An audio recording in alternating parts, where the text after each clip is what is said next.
Hi guys, good day. Ayun si Bating wag not get feeling well. So hi, this is Miss Rooney. Nagbabalik with your bagas again kasi wala naman tayong gandahan. So we're going to Inaguan Farm dahil wala lang, check kung anong mga kaganapan doon, kung anong mga bago. So kasi nag-send si Brenda ng video and meron na daw tubig ang pond, the new pond. Actually, swimming pool turns to swimming pond.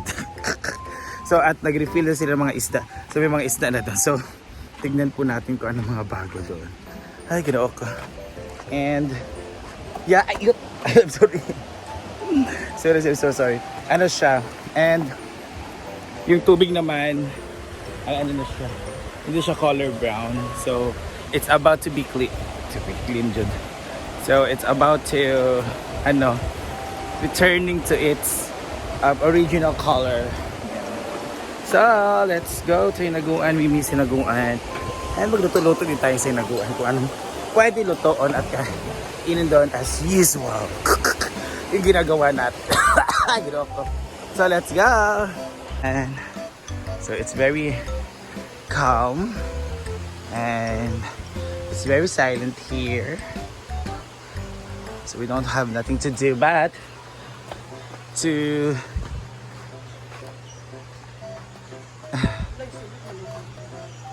naman mag-washing ka.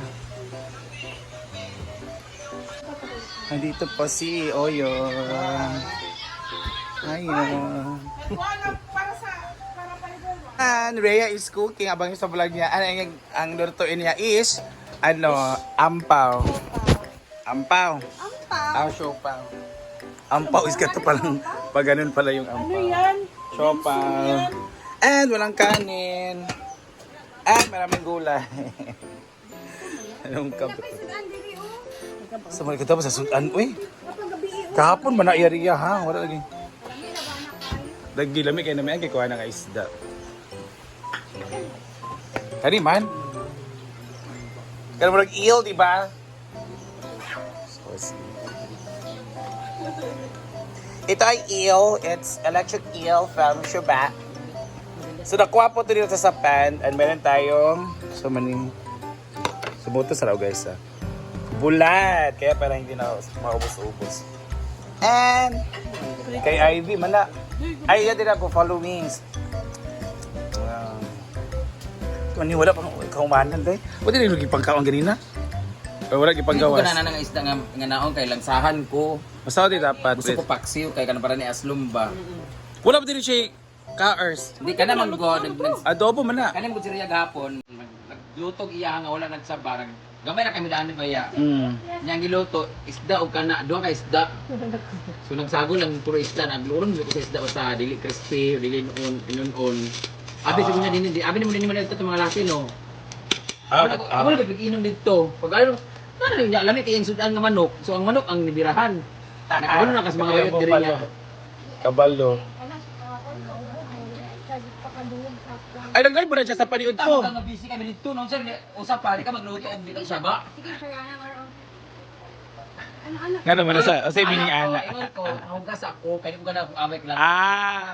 Ako tawag ako para na ko yakin mulakaw. Wa ka get siguro. Anda namang ano ko ramo.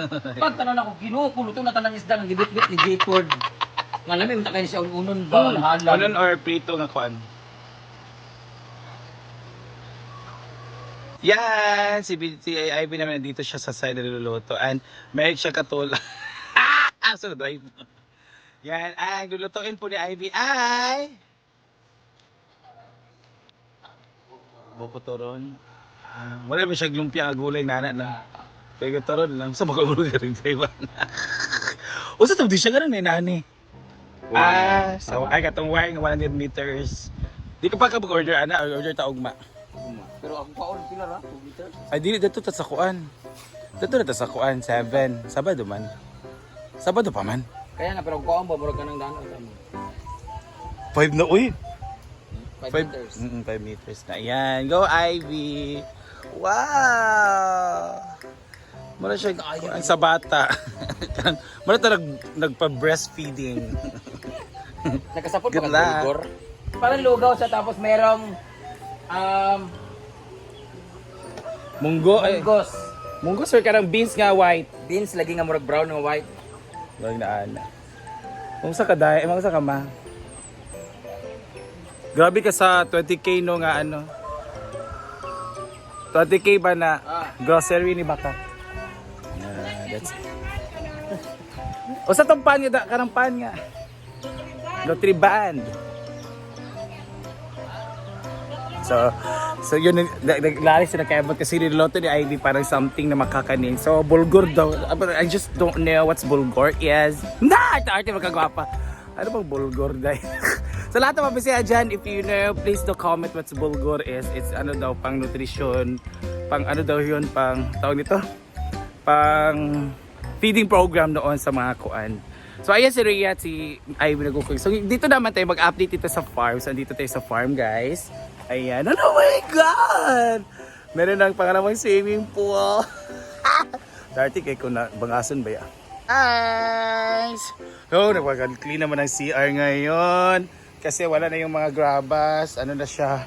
Oh, diba pa-level na siya doon.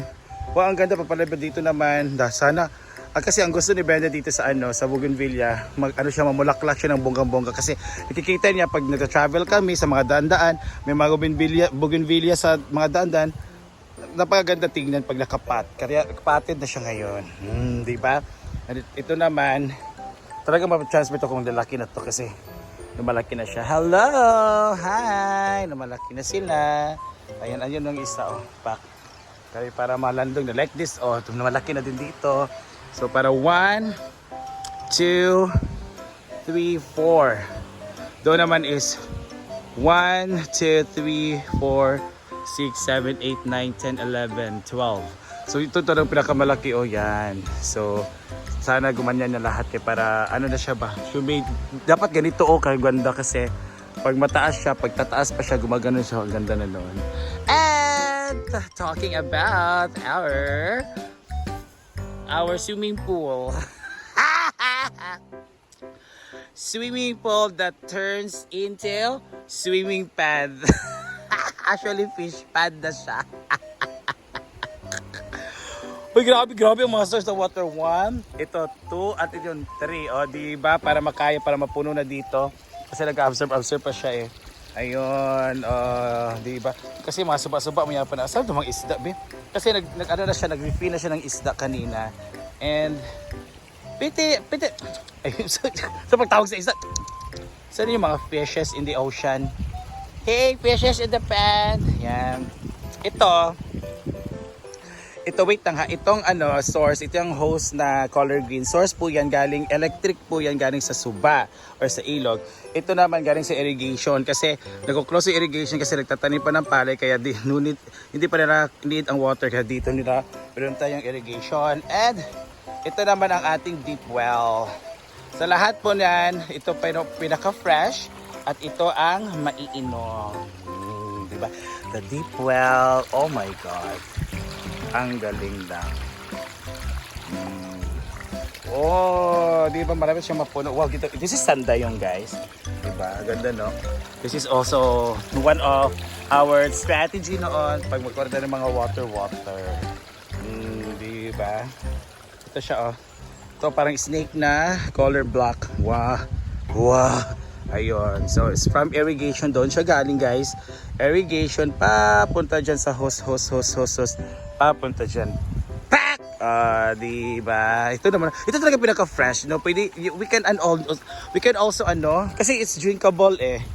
So, naiinom to. So, pwede din kami mag-business dito ng no?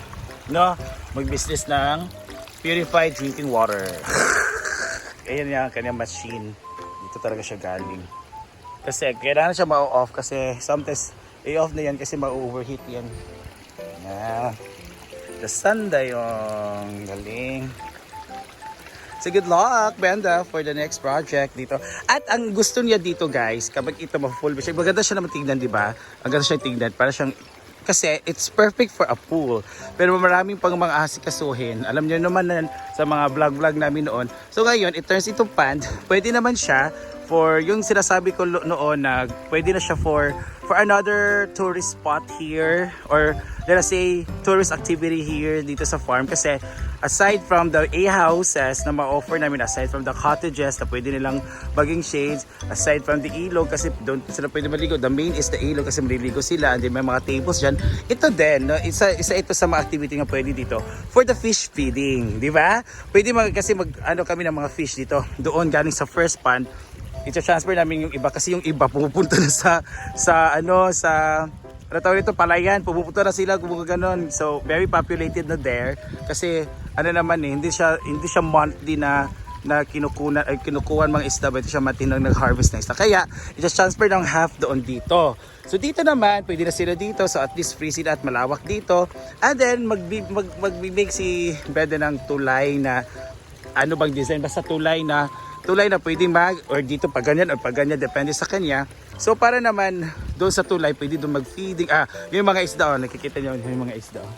Yun, pwede mag-feeding naman dito for the fish feeding. So bibili na sila ng pagkain dito sa amin, available dito per pack, and that's 20 to 50 pesos per pack. Para doon na kami mag-generate ng income para dito sa side na to. Diba?